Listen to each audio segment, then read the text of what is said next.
have no pre-recorded music up here. But I do have this cool little box on the floor.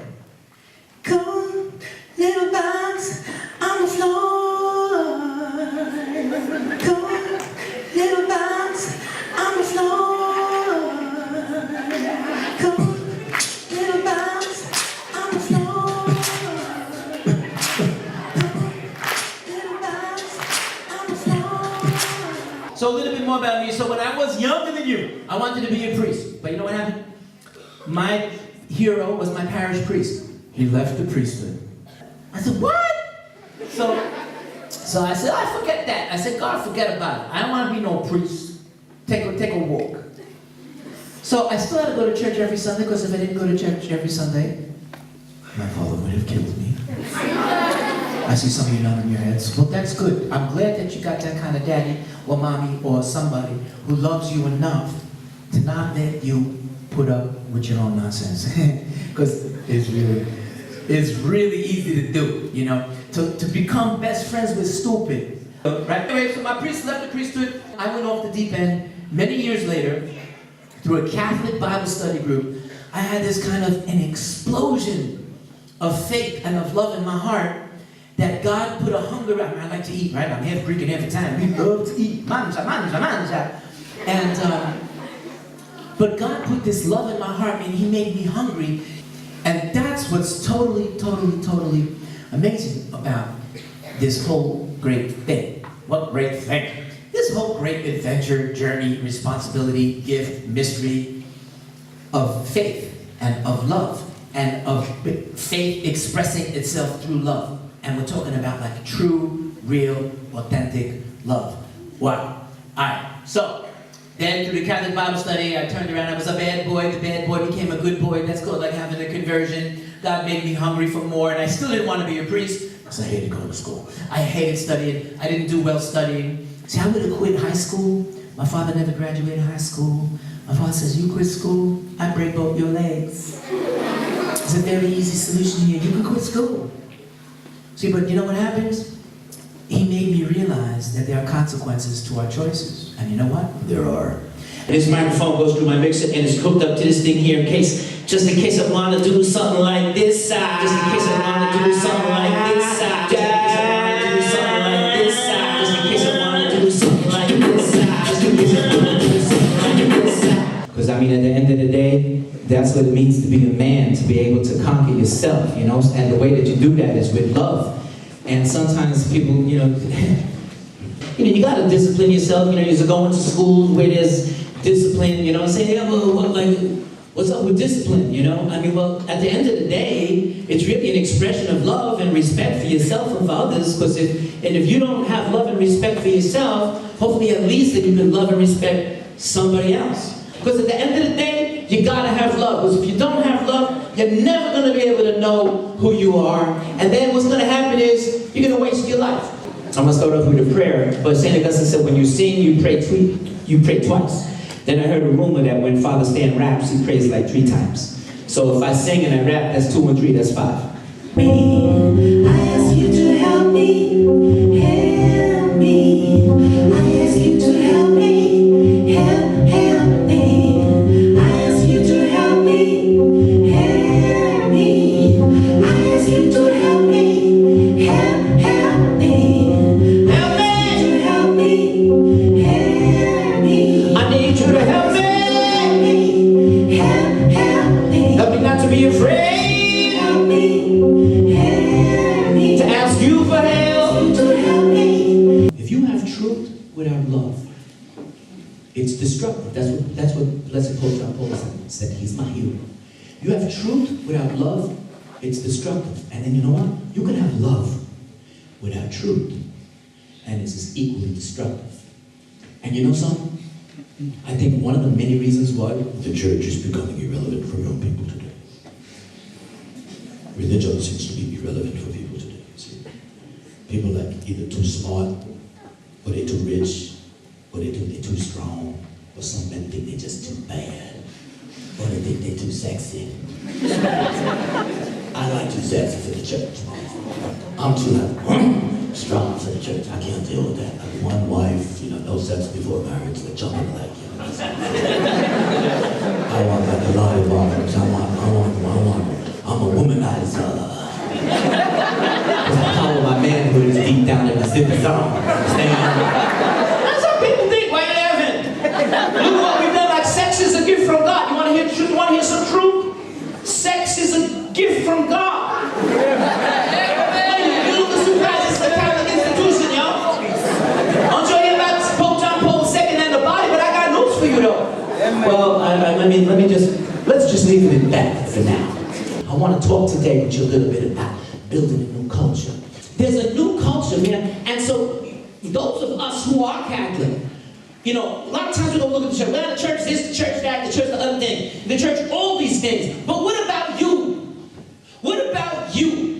Think big. I dare you. Think big. Create a new culture. Well, we don't really do that. You know, if my friends invite me, I go. It's not cool to ask. Change the culture. Change the culture. I just stand up and be counted for. And then if you need to stand up for alone, then stand up, because you know what? If you don't stand up for something or somebody, you'll fall for anything. And that anything and that less than being for real, full truth and full love is easy. It's easy. Everybody does it. It's easy and it don't last. And it doesn't last. You know, but to build a new culture and to formulate a new culture, it's going to require a new kind of man with a new kind of radical newness. And I can't do it for myself.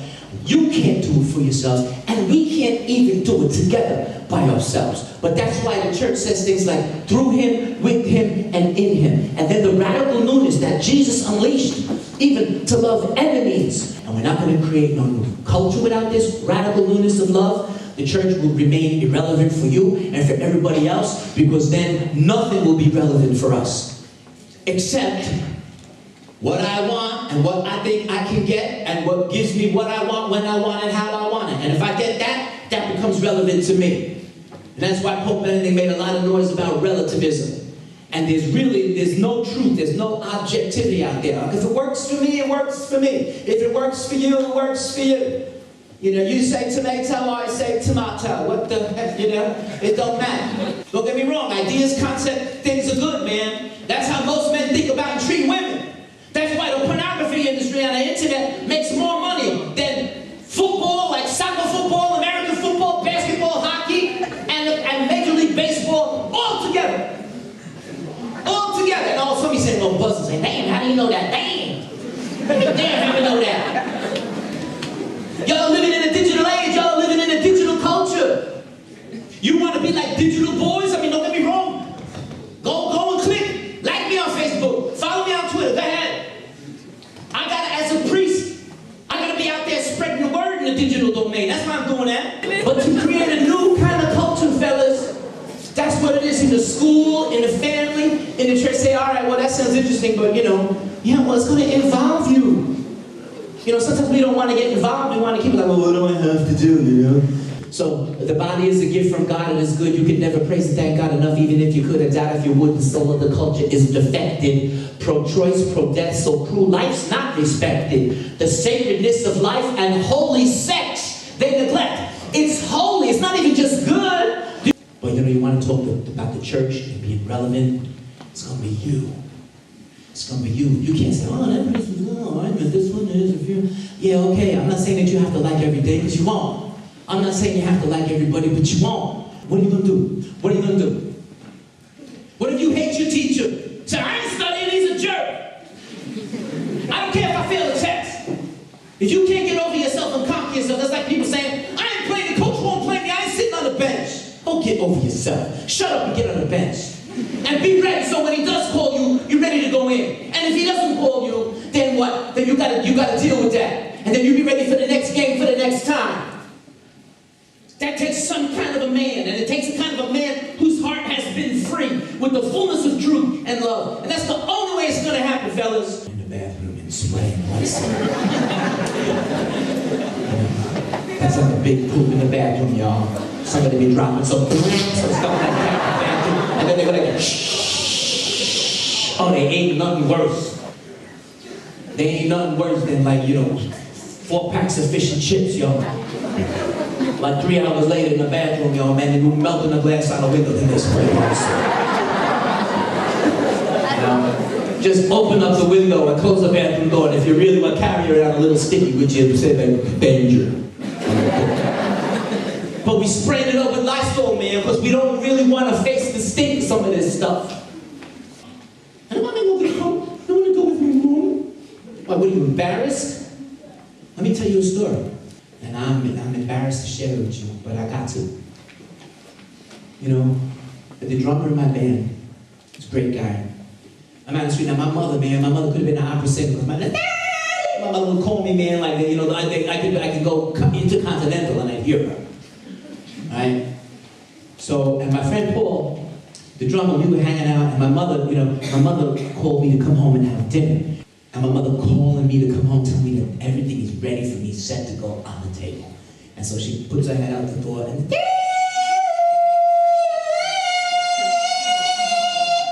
you know, louder than all my friends heard it, and I heard it.